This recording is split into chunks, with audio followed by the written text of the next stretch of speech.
Hi there, this is your Fun Living Holistic Health Coach, Kim Sit, and this is my mid-May report for my, what is it called? My Best Breath Ever Experiment 2018, where I commit to eating no sugar or refined flours for the year of 2008. So in my last report, I would have reported that in April, there were some infractions, say little bits of I'm not quite sure if there was refined flour or perhaps some snuck in sugar somewhere. And now I can tell you in the month of May, for sure, and at the end of April, for sure, that there were concessions. And in the month of May, I think it trickled down from the dialogue in my head, stemming from the activities, the choices that I made in April. So better to illustrate it to you. Well, you already ate some pasta, you had some lasagna. You might as well go on and have some chips. But no, it's my experiment 2018. If I do it, I won't know what happens. I'm really curious. I can prolong my experiment and make it until the end of next year, 2019. Yeah. But you've already eaten it, so what? Who's gonna know? You don't have to tell them. I must tell them. I must be honest with myself. How else am I gonna make any changes? Yeah, okay. Whatever. Just go and eat it. Just eat. It's okay. We're only gonna live once, right? I mean, your mother-in-law spent so much time making this. Oh yes, true. My mother-in-law did spend all her time making this for us to eat. But we don't have to eat it. It's a choice. This is what I tell people about all the time.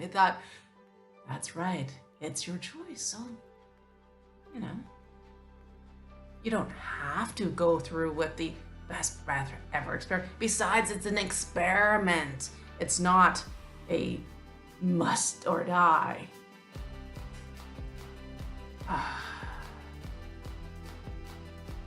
So that's a bit of the conversation. Not so much in words, but sometimes in feelings and cravings and reaching for something. So I'll tell you about what I did. I did find myself falling into this trap of eating the refined flours. It started with some sprouted bread. That's fine. And then we had a wonderful weekend, this past weekend, going to autism camp with my son. And it was a far off place where it was going to be away from any kind of civilization, where I could go to a grocery store and buy some food for myself. So I decided, even before going, I told my daughter, because this was her job, if she were to catch me, oh, by the way, she did, catch me with half a ketchup chip and said, oh, you owe me $50. That's right. I owed her $50. Now that hurt a bit, right? Tony Robbins says there's two motivations. One is to move toward pleasure, and the other one is to move away from pain. Now, here's the thing. If I am not going to immediately get that pleasure or that pain, then I'll probably likely go for what's more immediate. So if chip is more immediately right there, and whatever the pleasure is, the crunchiness, the sweetness, the sourness of the chip, then I'll experience that pleasure. However, there is a delayed pain, right? The pain of either putting on extra weight or having that first chip and a second chip and a third chip and a fourth chip. You know what I'm talking about. So I thought, how can I make this better for myself? So I was speaking out loud about ideas, and my daughter heard me. Oh yeah, sure. If I catch you eating something, you're gonna owe me $50. Immediate pain, right? Yeah. So I think that worked. I worked that one time she caught me. So I had to tell her that for the weekend, when we were to go away, that it was pause game. That's what my kids call it. They're playing game, right? They're playing pretend. Pause game. Come back to reality. So I said, pause game for the weekend, and she caught me there. It was like a free for all. This side of the shoulder. All right. So anything is game. Well, of course, under normal circumstances, you just wouldn't eat a lot of junk anyway. Yes, but this includes that, we could eat some of these Doritos that your sister says are so good and they only make it once a year. Like the ketchup. What's the harm? You just taste it and you know what it is like, and if it's crap, you just don't eat it anymore. Okay. Whatever. Yes. So there I was on the weekend, right? I'm packing everything up for the kids and we go off to camp. Camp is wonderful. All the food is included, all the meals. So I've already, and in my package to them, they asked any special dietary needs. And so I wrote down the details, right? In general, how I would eat is like no artificial colors, no added sugar except honey or maple syrup, all those things. But I also wrote in there, it's only going to be 2 days. I am okay with eating whatever you have. I'm just so grateful you're allowing us to come, giving us this opportunity.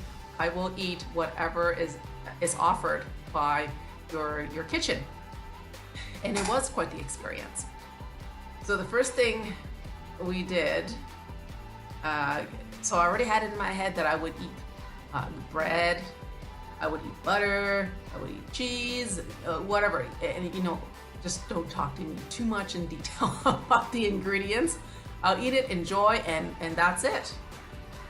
I just couldn't believe what I ate. I had a sausage while I was there. I had breakfast sausages while I was there, which I'm sure would normally have the sugar and other kinds of, what was the word I wanted to say? Exfoliant, but the things that makes it, like thickeners. I had their multi-grain bread. I even had a waffle. My goodness, it was kind of unexpected. I go up to the buffet and the man just grabs this muffin. He says, "This is homemade." I said, "Oh, I must have one then." I didn't put any of the syrup on it. I didn't know what it was, but I tasted it was already kind of sugary itself. So that I'm actually really glad I got to experience all of that, the food. I even had 2 cheese-filled omelets while I was there. Remy had a bunch of anything that he chose. We had lots of salad too. I was really grateful for all the fresh fruits and salad that they had there. I even had some French fries dipped in ketchup. There was mayonnaise. I had some mayonnaise. One time I even had Caesar salad with this dressing, some Caesar salad dressing. So as you can see, everything was out the window, almost everything.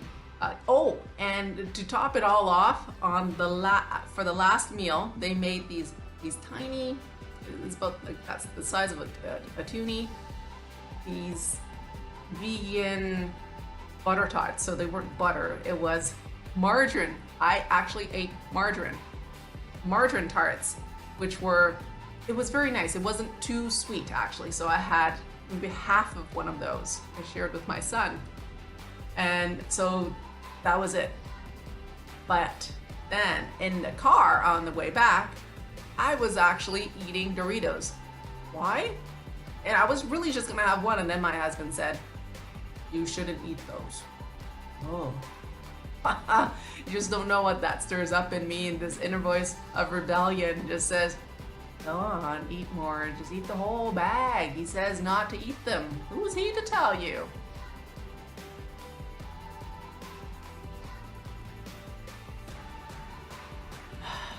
Again, owning my own choices.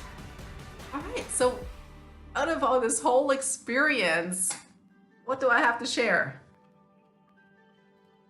Well, what are my options here? I could feel that, oh my goodness, I'm such a failure. I'm gonna go on YouTube and just tell the world that I failed miserably at this no sugar, no refined flour experiment. And remember, it is an experiment. Best breath ever experiment. going back to 2017, the reason why I wanted to try this experiment was to have better breath, a fresher breath, meaning people who would be around me, and also the breathing in, meaning when I would do yoga or if I'm running, I would have good circulation, good respiration, meaning I wouldn't lose my breath right away if I were to sprint up, 3 flights of stairs, and that I would also be able to breathe in well without constricting myself, because if I have too many rolls or too much fat pushing up, then I can't breathe very well. And also, when I'm eating crap, it comes out as such as bad breath. And I don't want that. So I wanted to do this best breath ever experiment. And in my mind, that if I just did not have any sugar, refined flour, it will automatically and naturally, and this was part of the experiment, would I just generally just trickle down in my weight and in my fat content in my body? Would I have just fresher breath as if I'm eating parsley all the time, right? Drinking celery juice. And the other one is, would I just have better stamina, better, what is the word, endurance, that I can run well and not lose my breath?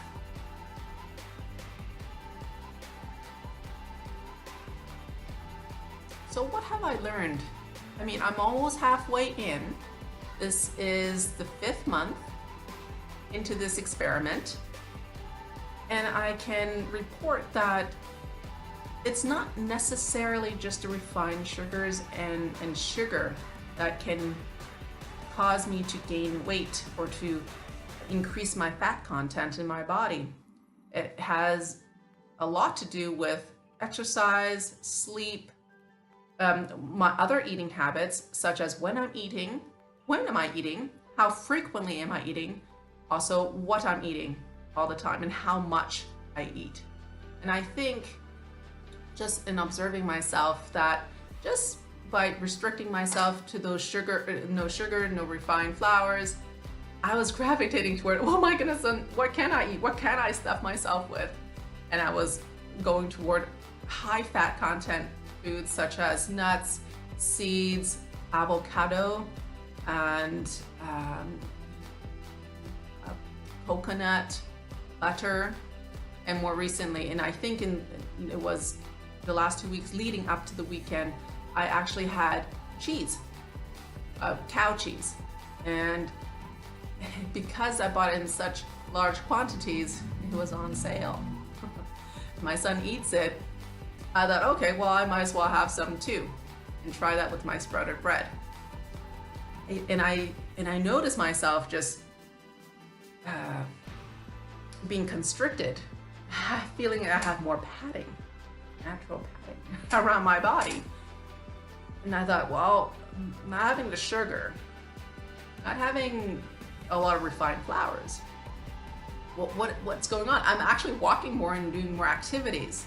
Now, mind you, my morning routine exercise with the yoga, it hasn't been consistent in the last few weeks, but I definitely have been going outside and coming back and going outside more often. So I'm going to be curious to see, because once I came home, I said to my daughter, okay, Eddie, it's free for all. Now you can catch me. If you catch me, it's going to be $50 for you right away. And also, in my mind, if I'm going to be good to myself, I'm going to also allow myself, people call it cheat, I don't want to call it that, because it's not a word that really works for me, to have an allowance of special occasions. For example, I went to camp and I could have whatever I wanted. And so the next time there's a special occasion or a special gathering, when we go out with family and there is limited choices, then I'm going to do as much as I can, on the way that I normally eat, pack myself, and this is what I learned at nutrition school, was to crowd out So eat the good stuff first. Eat all your salad and your vegetables, and then if you got room, you can have something that is not so great for you. And that's what I'm gonna do. I'm just gonna take that relaxed, and I'm gonna see how my body responds to my activities and my way of thinking. And this is an experiment, so I hope that you've enjoyed this. I hope that you've been able to resonate, to relate with some of the things that I mentioned in here, especially about the inner dialogue that's going on all the time. No matter how firm a decision in my body seems, there's always some kind of negotiation, as if not all the cells of my body were in agreement. You can relate. Let me know. Give me your comment here. What do you do? What are some solutions that you use? For me, some of the things that I've used is EFT tapping, emotional freedom technique. Other ones are try to, as Tony Robbins says, is to, once you notice a pattern, is to break, and do something immediately that is really weird, that breaks the pattern. And if you do it enough, it's kind of like a record, right? Because it's a program. And if you scratch it enough, that pattern will break and you will no longer be in that cycle, that pattern of stuckness. So for some things in my life that's worked. At other times, just for the cheese example, it comes back into my life and then I'm using it and then some new habits seem to form. But before they form, usually experts say it takes about 21 days to form a habit. I'm going to break that, right? Nip it in the bud. As we can say right now in May, I see lots of flower buds out there. So again, thank you so much for joining in. This is a much longer video than I anticipated to make, but it's a conglomerate of the last few months. All right, in the beginning, it seemed to be easy because it was a decision that was made. And then as time went on with little accountability, little results, even desirable results that I saw by just following the strict rules that I had,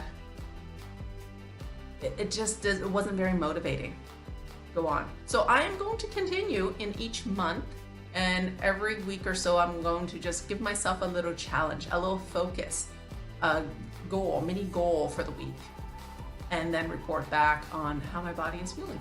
Am I seeing clearly? Is my breath feeling deeper, slower, more relaxed, fresher, etc.? This is your Fun Living Holistic Health Coach, Kim Sitt. Thank you for joining me on my Best Breath Ever Experiment 2018. Have a great day. Look forward to hearing from you.